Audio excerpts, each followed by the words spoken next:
শীতের শেষ রাত। পুরো গ্রামটা যেন কুয়াশার চাদরে ঢেকে আছে। দূরে বাঁশঝাড়ের ফাঁক দিয়ে নরম চাঁদের আলো পড়ছে। মাঝে মাঝে ঝিঝি পোকার শব্দ। একটা শান্ত, রহস্যময় পরিবেশ।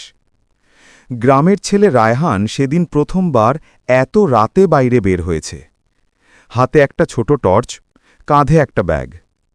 তার মা অসুস্থ, ওষুধ আনতে শহরে যাবে। রাস্তাটা নির্জন, চারপাশে শুধুই কুয়াশা আর ঠান্ডা বাতাস। হাঁটতে হাঁটতে তার মনে ভয় ঢুকতে লাগল। হঠাৎ ঝপাঝপ, ঠিক পাশের ঝোপের ভিতর কিছু একটা নড়ল। রায়হান থমকে দাঁড়াল। টর্চের আলো ফেলতেই এক ছোট্ট ছায়া নড়ে চড়ে উঠল। তারপর বের হল একটা ছোট কুকুর। অতিরিক্ত কাঁপছে, যেন পথ হারিয়েছে। রায়হান হাঁটু গেড়ে নিচে বসে বলল, ভয় পেও না, চলো তোমাকে নিয়ে যাই। কুকুরটা রায়হানের পায়ের কাছে এসে দাঁড়াল। দুজনে পাশাপাশি হাঁটা শুরু করল। তারপর শুরু হল আরও এক রহস্য।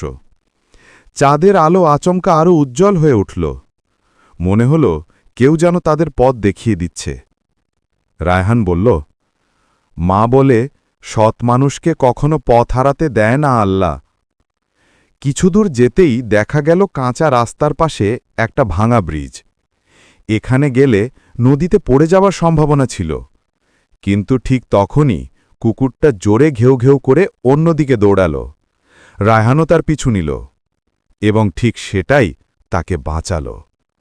সামনের দিকে একটুখানি বাঁক ছিল, যেখান দিয়ে নিরাপদে যাওয়া যায়, কিন্তু কুয়াশায় সেটা দেখা যাচ্ছিল না। এভাবেই কুকুরটাকে অনুসরণ করে রায়হান শহরে পৌঁছল। ওষুধ কিনে ফেরার সময় কুকুরটা এখনও তার সাথে। মনে হচ্ছিল যেন সে একজন অভিভাবক। ভোরের আলো ফুটতে না ফুটতেই রায়হান বাড়ি পৌঁছল। মা ওষুধ খেয়ে হাসি দিল। ওই হাসিটা যেন পুরো আকাশকে আলো করে দিল। আর কুকুরটা, সে গ্রামেই থেকে গেল। সেদিন থেকে সে শুধু একটি কুকুর নয়, রায়হানের জীবনের রক্ষক।